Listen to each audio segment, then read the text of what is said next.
Welcome back to the Backupmonster Show. My name is Pavel Monchka, and I will be the host for today's session. And my guest today is Stefan Ferrari. Hi, Stefan. How is it going? Very good. How are you? I'm good, fine. So I just want to start it with to saying that it will be really fast episode because of your surname, but I will keep the dry joke for the later on. Okay. So great to have you here. Uh, a few words about yourself before we will start. Okay. Yeah, sure. So I'm head of technical services at Titan Data Solutions. I've been working in distribution for about 7 years. I've worked in lots of different industries. I've worked in vendors and I've worked for in IT as an IT manager. Done lots of things in the past, but my main job is heading up our technical department, Hmm. looking at how we do pre-sales, how we add value to our customers. Um, and really importantly, how we can add additional services around those things as well. But yeah, mainly being a technical pre-sales engineer and helping sell Storware. Yeah, beauty. Uh, we met a few months ago, and we have a really good, discussion about a potential future of both companies. So how to engage the distribution channel through the Titans, and selling the store to provide some new wave of the new vendors. Because market is still a little bit hermetic from my side, and there is not lots of distributors who are seeking for the new players and looking for uh, you know even better technologies to provide something new. And this is the place where, when we met each other in London, I was quite surprised how your team is focusing on leveraging the different path than the typical distribution.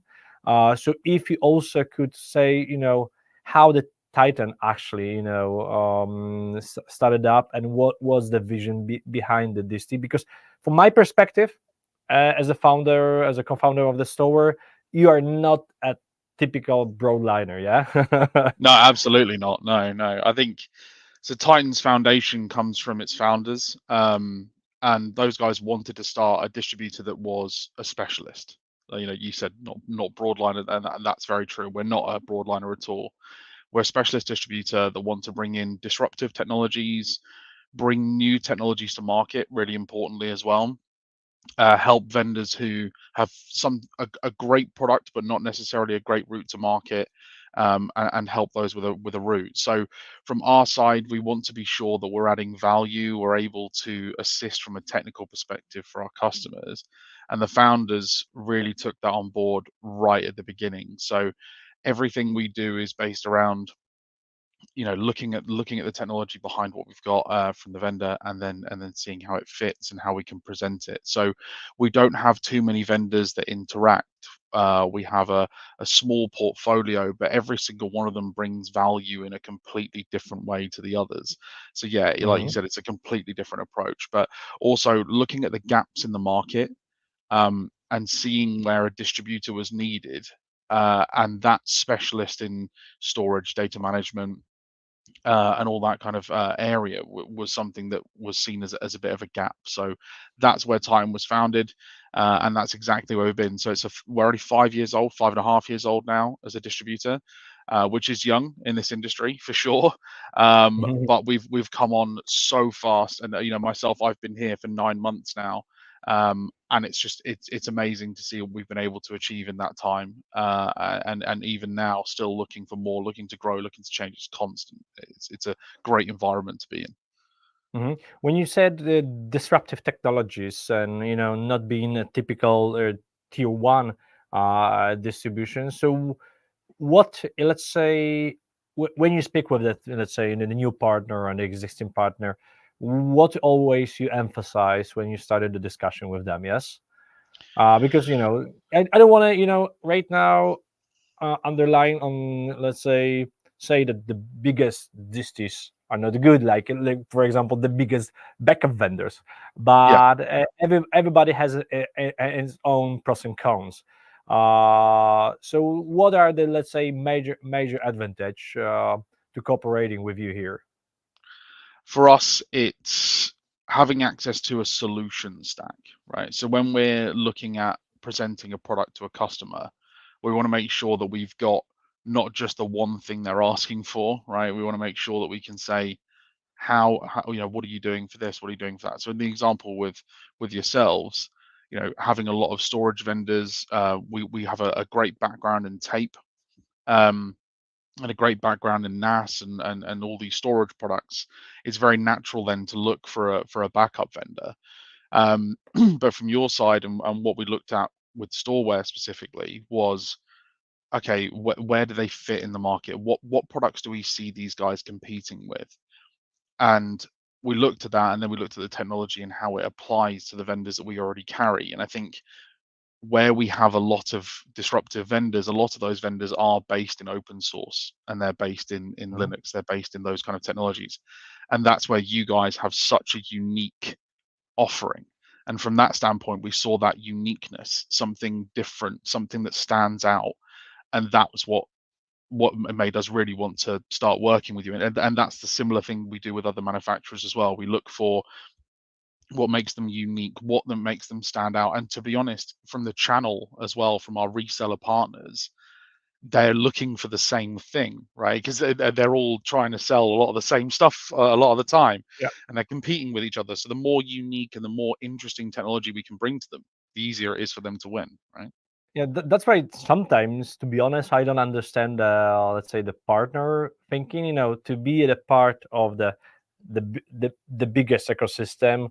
When let's take for example Vim, yeah, and I'm saying all the time with my even colleagues who selling the Vim and saying, what is the differentiator between you and the hundreds of the thousands of the different Vim partners? Even if you don't have, let's say, guarantee for the maintenance perspective, and I say, okay, we are a little bit confusing, but it's Vim. The Yeah, problem is that when you hit in the mainstream vendors, this is like little bit the same with the VMware and the other bigger players on the market. Everybody used to sell this stuff, and they are actually afraid of changing the direction. And yeah, what I see, there are different vendors, different DCs, and different partners, because there's lots of partners who seeking for some uniqueness from the market and saying, I would like to have a different way of communicate with the customers. I would like to seeking for something new, something fresh, and it's always something fresh on the market. So we cannot, yeah, I'm not saying Vim Coldvault, they are, let's say, old guys, bad guys. No, of course they have a really good major products, but but not every product fits to the every segment yeah, of the customers. For example, Vim is trying to be as enterprise as possible, and if somebody stick with on them and understand the market, they know that it's not the best fit for the bigger customers. And even yeah, taking right now the Broadcom acquisition, the KVM based, Zen based hypervisors, nobody actually knows that we can handle this, and achieve the proper modern data protection, for example, with you on the UK market and on the other markets. So that's why I still believe that there is a huge need to have education and build the value proposition for the partners to help them, and let's say a little bit, I forgot the wording in English right now. Zachęcić. How to say zachęcić? Encourage. Thank you, Shimon. Shimon is taking over. So encourage them to, maybe not to switch, but try something new. And I remember when I, when after our meeting, said, these guys are a little bit different. I love the approach. So I felt a really good energy when we met each other, speak, because I knew that you understand how to do this business with the kind of the vendors, as we are. So really appreciate it and looking forward for the great cooperation. But I'm putting the, let's say, the exclamation mark. Shall everybody should go in the same way with the biggest, or how to seek for something new? Because every partner looking for the new opportunities, every partner's looking for the yeah. margin. This is how the market works. Yeah, I think the way that we're trying to help with that is with that technical background, right? Because when you're putting forward a piece of new technology, talking about it's easy, right? But you have to give the person confidence in what they're selling. Confidence is the key, right? Like we said earlier, people still going for these big tier one vendors, and a lot of the reason is confidence. I know it. I trust that. I've been doing it for a long time. So what we try and do, and what we'll work with you guys to do, is create that environment. So we need to be technically enabled. We need to be sure that we're educating the channel. From Titan's perspective, we've now started Tech Titans, which is a technical group.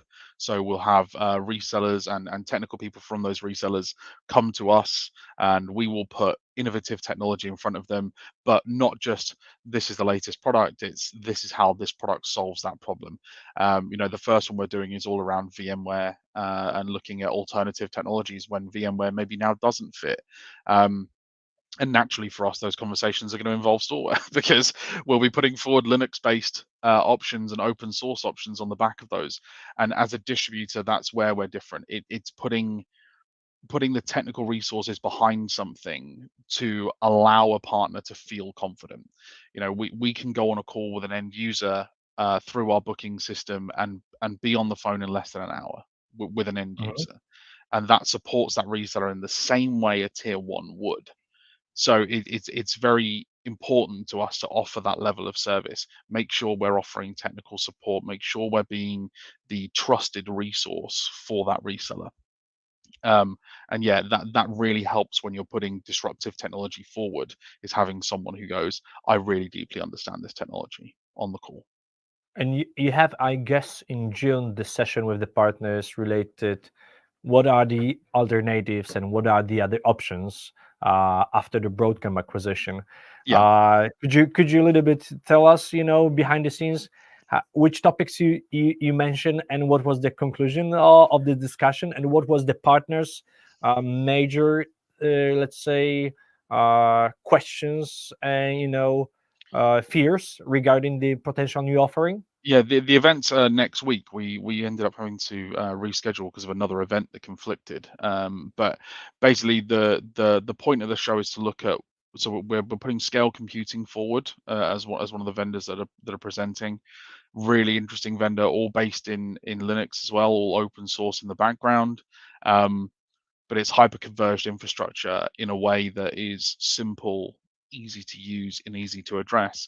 And actually, that's one of the vendors that, again, really led us to Storware, because when we go on their website, your website, we can see that you guys work with them. You the only people who can back them up without agents, um, and it plays really well. But in that kind of mid-market where VMware did have a good kind of stand there, now it's harder for the smaller partner, the smaller end user, to be able to really engage with VMware meaningfully. Obviously, it's still possible, but it comes at a price tag. So people do want to look for alternatives.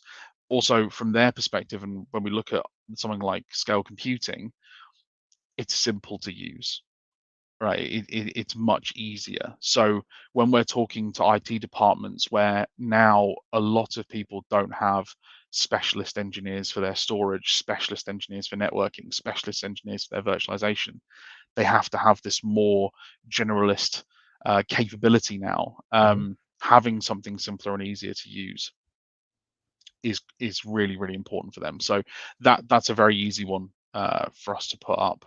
Um, We've also got Datacore, who have a great product called Sound Symphony, which is able to stand in for vSAN, for example. Um, so yeah, we've got some really great products. We've got Parallels as well, which is there for looking at people who are looking at Horizon and different ways around doing VDI. And then the last one is a company called Zasio, which we're just starting to work with, which allows us to do top to bottom private cloud stacks, all built on OpenStack, Open Nebula, or all using open source. So all those things tie together to make a great alternative. I just built the marketing claim for the Horizon replacement. So beyond the Horizon, you can find the parallels. Uh, Yes, brilliant, love it. Yeah, so you can use it. So looking forward. Sold. But coming back to scale, I saw really interesting on LinkedIn. And I saw so our mutual friend and It Works and John Moore. They Yeah, they have a few photos from the edge perspective. So we need to also be aware that scale computing is perfectly fits to the edge computing, and they are yeah, really lightweight based on a KVM, and they do not need the same resources as the other vendors, and it's perfectly fit to the edge computing scenarios. yeah. In an amazing way. I mean, they've got their smallest product is 3 Intel NUCs, right? So it's HCI in a box, right? It's this big. It's crazy. So when you're looking at edge deployments, I mean, we've actually just onboarded a set of new graduates into the company, and we gave them a task where we gave them a retail chain and said, right, here, you've had a week's worth of training in a room with me. Sorry, guys, but they had a week of deep technical training, and then we said, right, here's a fake company. Go and tell us everything that you could sell them, and it was a retail company selling food. And two of them went down the route of going, okay, we need to think about POS systems. We need to think about all these edge deployments, and they immediately went to scale. And it was great to see that they've picked it up that quickly. But the way they presented it and the way they put it forward was exactly right. We can have a central system that controls, the main systems, but then you can have these small clusters on remote sites that are able to do, a few virtual machines each, but you don't need a rack. You don't need to have massive infrastructure to be able to run it, and it can all be controlled remotely from a central location. So yeah, from an edge deployment perspective, they have a really unique offering, and it's so Mhm. easy to sell. When you put it in front of a customer and show them, it sells itself genuinely. Yeah, but it's this is how the education is a key message, because you know uh, about the scale, I believe the still the majority of the percentage of the virtualization workers, they don't have any clue that they're existing.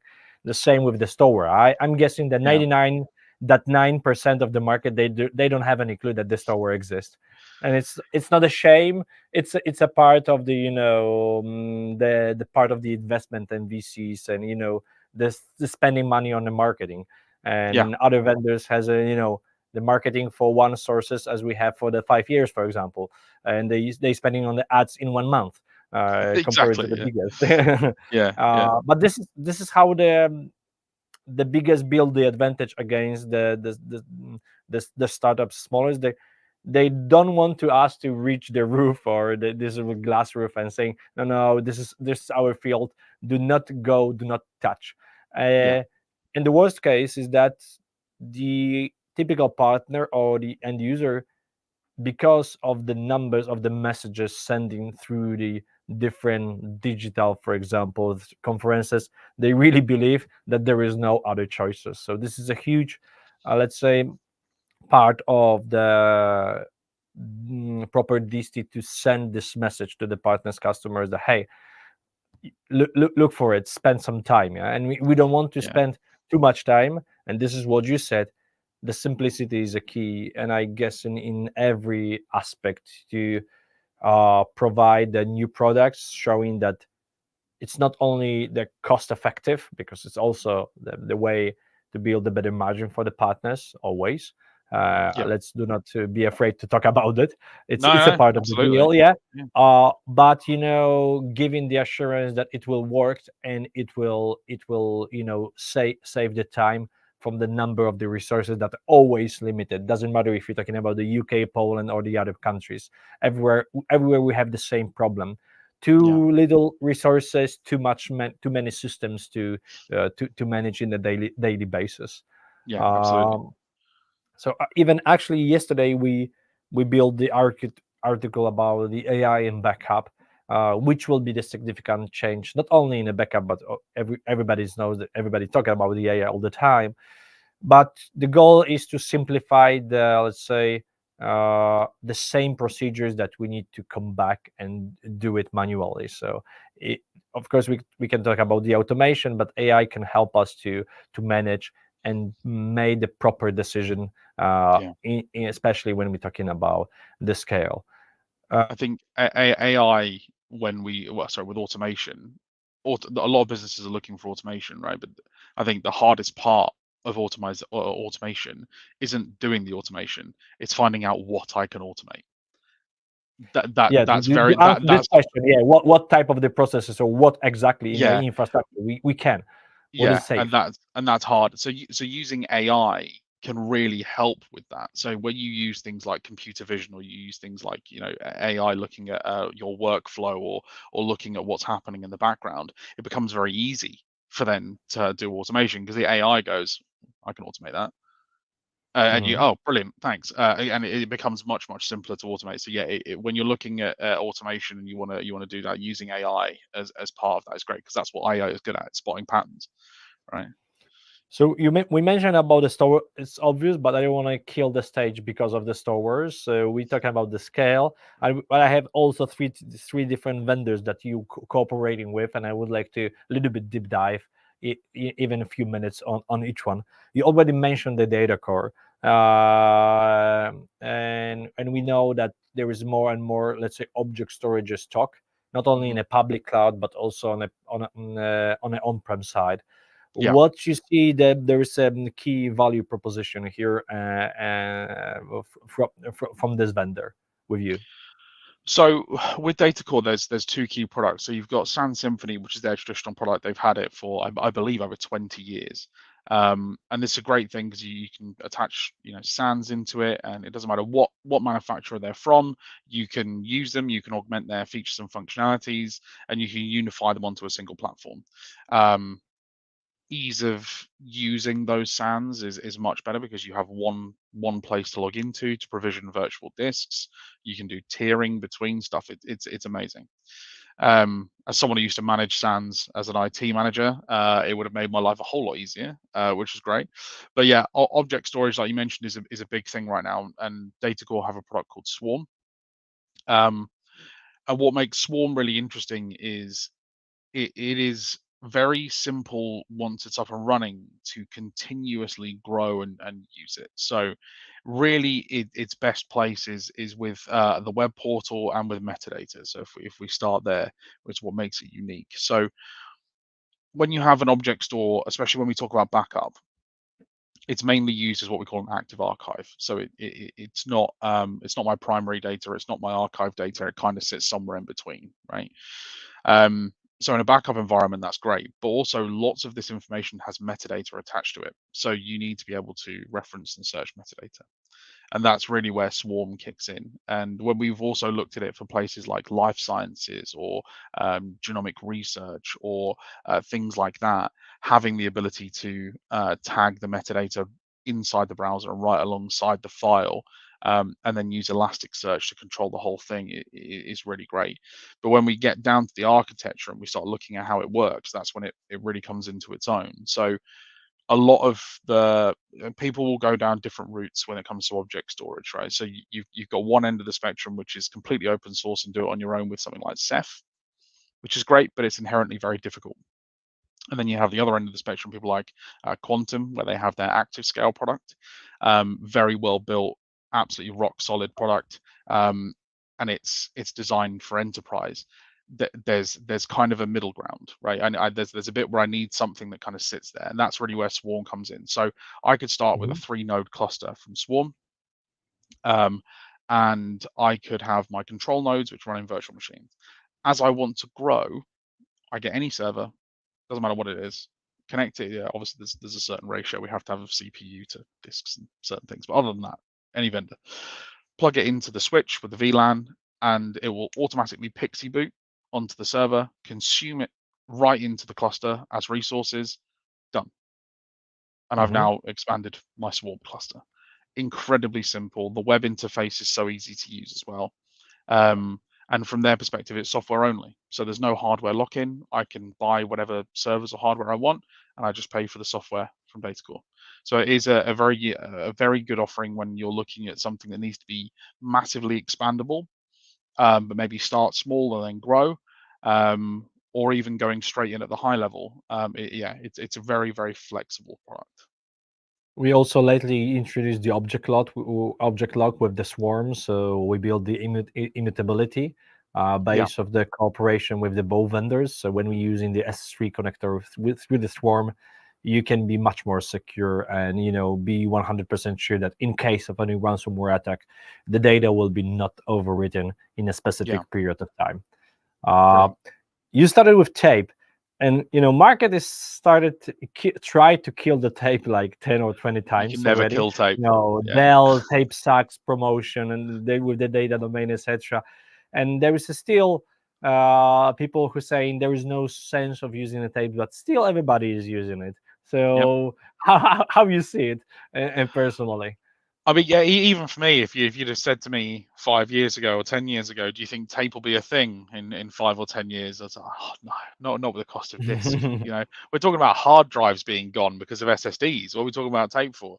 Um, but tape has a very special place in this industry, which is it's known and trusted. Everyone's used it for a very long time, and they know it's reliable. It's cost effective, but equally, it's offline, right? So if the tape isn't physically in a drive, it's not consuming power, so it's cheaper to run. I can also take tapes out of my library and I can put them in a fireproof safe.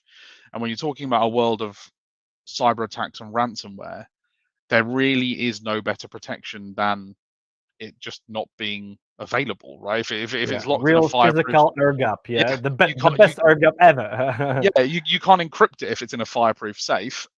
So yeah, that's a big thing. And then, to be honest, as well, if you look at Quantum, so one of our biggest vendors, they have a feature inside their libraries called Active Vault, where it creates a logical air gap inside the tape library. So one side is accessible to the backup program, the other side of the library is not accessible to the backup program. So you can't even address those tapes. You have to log in via a web interface and tell it to move the tapes out of the active Oh, vault if you I want to. see. I didn't know this capability, so thanks for that. Yeah, So you yeah, can it's great. you can like partitioning, so put the place that is not available even Yeah, so inside the let's say library. So yeah, you by the move it library. from the active side into the active vault, and the active vault is inaccessible. It's a logical air gap. Mhm. Yeah, it's very cool. Nice one, nice one. So here the quantum, and what about the typical disk storages? So what vendor you are cooperating with, and what's your favorite pick here? Oh, you can't make me do that. You I can't knew, make me I do knew, that. I knew that is a tricky one. Yeah. I mean, as we're talking about quantum, I'll start there. I mean, Active Scale is an incredible product. We've got people using it in massive environments. I think our biggest deployment is 200 petabytes on Active Scale, which is crazy. Um, it is object storage. It's very highly scalable. It's a massive product, very huge, but yeah, incredibly rock solid. If you need something highly scalable and highly reliable as an object store, Active Scale is an incredible choice. Obviously, like I said, we have Datacall, we have other options as well for the same space, but it is really truly an enterprise grade product. Um, I mean, if we were talking about the storage products we have, we could be here all day. We have quite a few. Obviously, we have the traditional NAS vendors, Synology and QNAP, close to my heart. I've worked in that market for a very long time. Both are constantly innovating, constantly bringing new things to market, especially from a software standpoint, which is really, if you think most NASs, if you look at them side by side, right, it's a server chassis. It's got some RAM, it's got some SSD in it. Yes, there's some different form factors, but the reality is the software is what makes them different and unique. And both of them are constantly innovating in new ways, bringing new things to market, and making it easier for businesses to do things that would traditionally be harder. So in the SMB space, they're disrupting not just NAS, but they're disrupting servers, they're disrupting software, they're bringing out, they've got CCTV, you can do media streaming, but you can also run virtual machines. They've got their own backup utilities, right? There's all these features and benefits they're bringing out, which really, the main thing with them is not knowing the hardware, it's knowing the software, it's knowing the capabilities, it's knowing the hundreds of things that I can do with that one product, which is, I've been working in NAS I worked for Synology 10 years ago. And even since then, it's just constantly evolved and changed. There's no point where I'm thinking, oh, still using the knowledge from 10 years ago. It doesn't exist. I have to constantly learn. So Um, yeah, so we've got them. We've also got IX Systems, which everyone knows TrueNAS, the open source free NAS software. I think it's the most deployed NAS software in the world. IX Systems make the enterprise version, so we have full dual controller, systems, full enterprise support, all that kind of stuff with those guys. Fantastic product, filled with features. If anyone knows TrueNAS, and you want a supported enterprise version of it, it's a no-brainer. Mhm. But yeah, we've got lots. So I could be here all day talking about SpectraLogic. They've got their Black Pearl, incredible product. S3 landing zone has some data orchestration tools where you can move data around. You can put it on tape. You can keep it on there. You can use it as an on-prem Glacier. Right? There's so much. There's so much we can talk about. But Yeah. yeah, Yeah, even when I was a pre-sales in in IBM 2010, that I moved as a storage architect and selling lots of storage, and see how in last 10 years that everything has evolved. Of course, the fundamentals are the same, of course, and the yeah, philosophy behind the scenes, but the way how you can leverage and build the different type of the architecture with the different key aspects are, it's really still really interesting world. So yeah, if somebody is thinking about, shall I do the storage, or if they thinking that the infrastructure is finished and everything is serverless, there's do not hear this kind of the wording. Just go and deep dive into the infrastructure. It's still lots of fun. And yeah, when you're adding CI/CD, automation, AI, there will be a huge investment in this area still, and this is what yeah, I see. This market is not going anywhere. I saw a few years ago when the cloud was hitting the peak. Everybody thought, okay, why I should keep the on-prem, why I should care about it, and everybody still cares. And I see that it's more and more on-prem and hybrid than yeah. going into the public cloud. Hybrid is for sure the way we see it going. I think also people want to make the most out of their storage, and more people are using different storage products, so they're not just having a single vendor approach, right? They've got a multi-vendor strategy, spreading that out. And I think actually, when we talk about that and you look at people like Datacore and how we can attach different vendors into their platform, I think that really makes it unique. But we've also got Hammerspace, which is, oh my god, like just incredible. Like when I first started coming to Titan, I looked at it and I was like, "Well, this is mind-blowing stuff." So Mhm. these guys, software layer, can sit on top of any NAS and make a global file system out of it. There are people that can do global file systems easily, but the way they're unique is it's all with open protocol.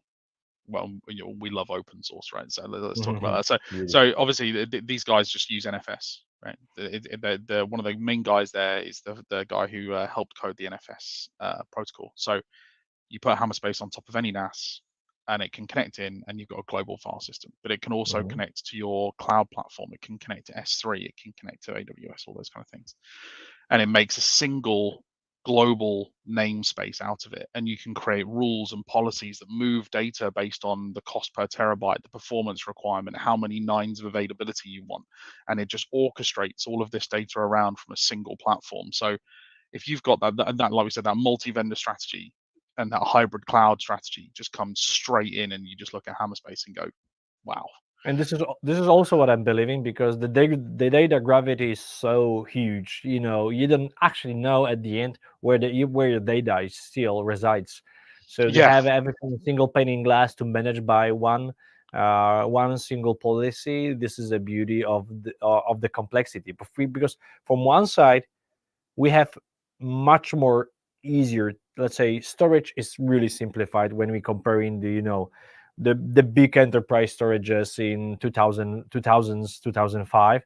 mm, But the complexity, it's that the data is dispersed in a different angles. yeah, So the data gravity doesn't giving us this possibility to actually simplify. The simplification is on a uh, single unit, but the yeah. whole picture is much more complicated. This is what I see. Yeah, no, no, 100%, right? There's so many companies that have got 3 or 4, 5, 10 different storage products, and as an idea, even for my home, I have like 3 NASs here, right? And I can't delete anything from any one of them because I'm like so worried that I'm going to accidentally delete something that I shouldn't have deleted. So when you look at that and you think, yeah, okay, I've got a tool that can look at all my data and it can go right or orchestrate where it is, but not just on each NAS on one site, in each NAS on different continents. Mhm. So I could say, right, okay, this site and that site, they can see each other's files,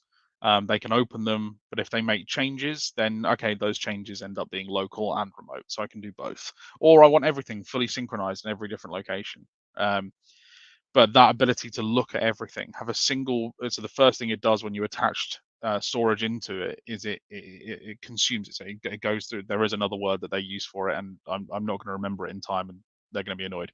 But there is a word they use, but basically it looks at everything they've got and it pulls it all forward. So you get this immediate view of where your data is, what kind of storage it's sat on. If I've got a file that hasn't been opened for 9 months sat on my most expensive all flash array, excellent. I can finally do something about it and I can move it and I can do it from one tool regardless of manufacturer. It's incredible. It's Yeah. yeah, it's something that I'm just so excited about.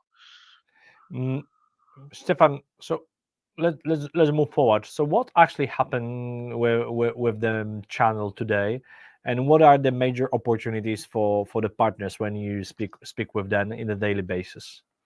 So where we're talking to a lot of partners at the moment, there's a couple of areas where they're struggling. One is a skills shortage, and that's not just for resellers. That's the same in end users as well.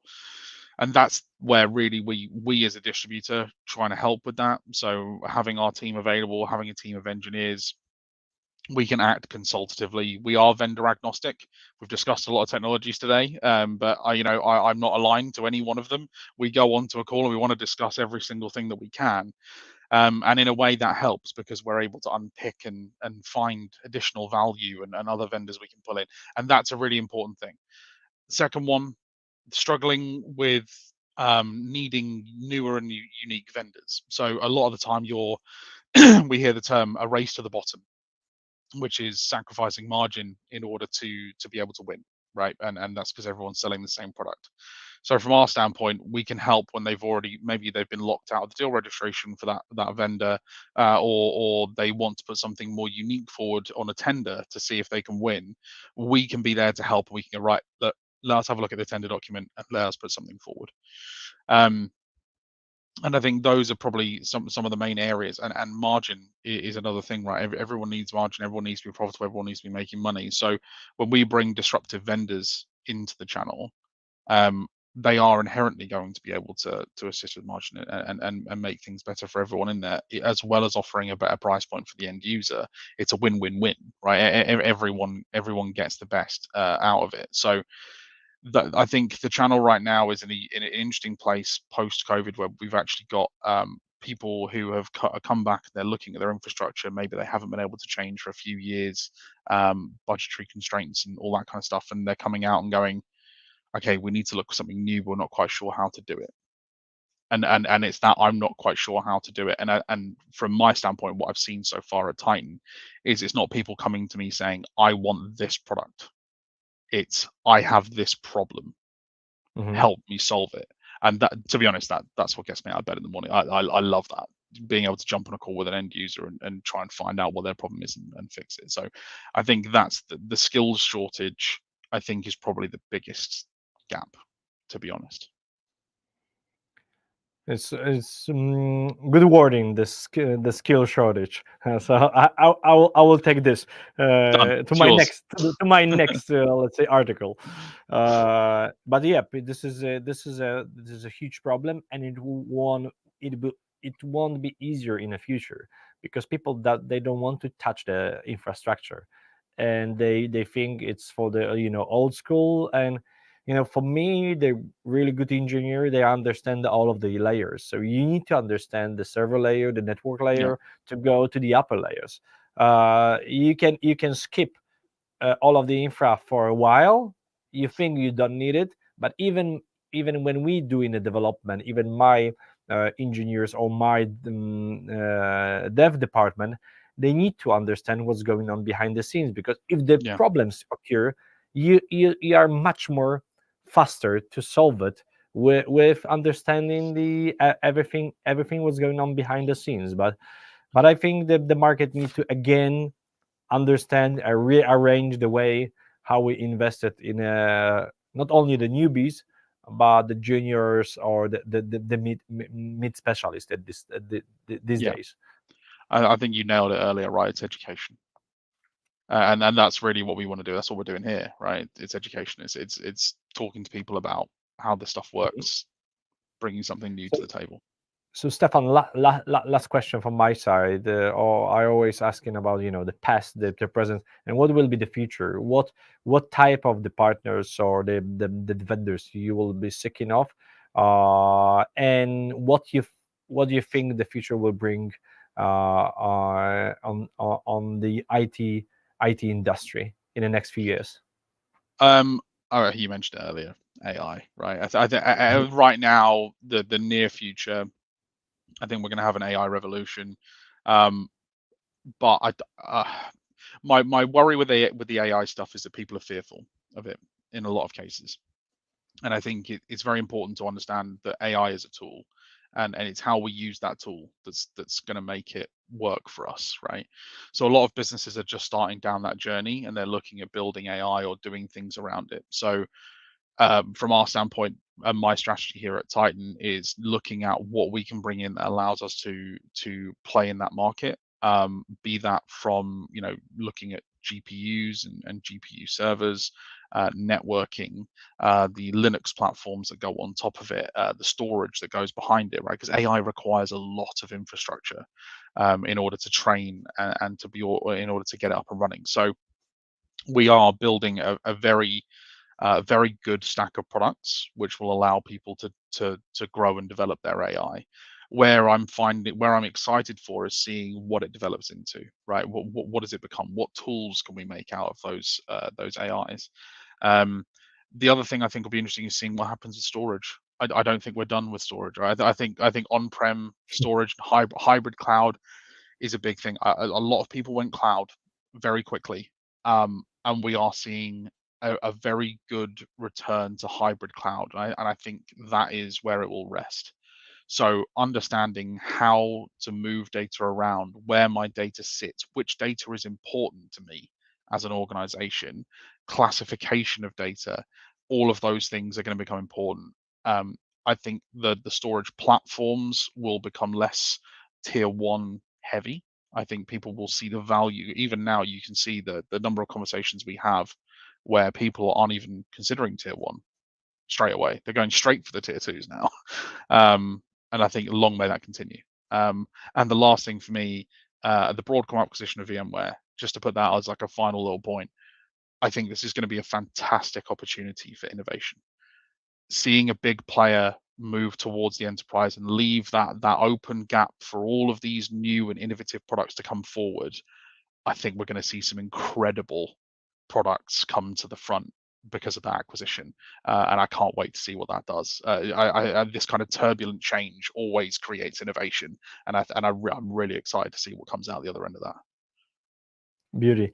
And you need to also emphasize that Titan is not only UK, but also you created a new entities. Can you share this news with the audience? Yeah, it's been publicly announced, so yeah, we're all good. So yeah, we've now got an entity in the Nordics. So we're now going to be reaching out into that market as well, and we also have an operation out in the UAE. So we are stretching our legs. We're moving out a little bit. I think we already do quite a bit in Europe, but we want to grow that operation out and grow. We have an objective by 2028 to be a 100 million pound organization, and to be able to do that, we're going to need to grow. We need to take different markets. We need to bring new innovative products, and the next 3 years, 4 years is going to be a roller coaster. I can't wait. And a little bit bumpy, I guess. There's always going But to be bumps, but you got to this is take them. the price for the growth. Yeah, So yeah, I know what you exactly. mean. Yeah. Yeah, So Stefan, thank you for the session. That was a great opportunity to discuss about the way how you build in, what type of the vendors you have, what are the unique values, the message to the all of the partners.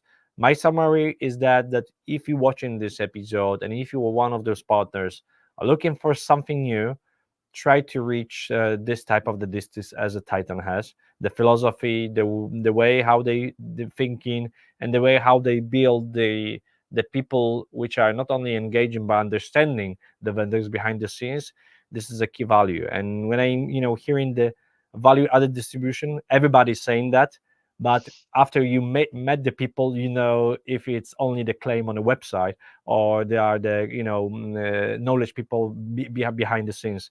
And my recognition is that Titan is one of those companies that if you're seeking for the new business, you should contact them straight away. And as a Stefan said, not only in UK but also in a Scandinavian market or in the US. So Stefan, pleasure. Thank you. I know I will be in November in a London office for one of your sessions. So see you there. Looking forward I to it. hope we will bring some good pint of the beer. So we'll summer Absolutely. we'll summer yeah. So we'll summary the Backup Monster Show.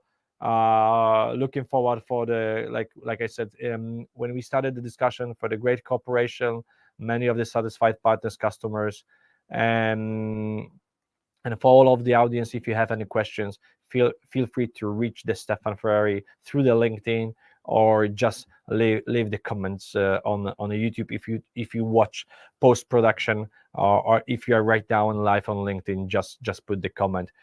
Stefan and myself will contact you directly. So have a great day, stay safe, and have a great weekend. Thanks for having me. Thanks. Bye.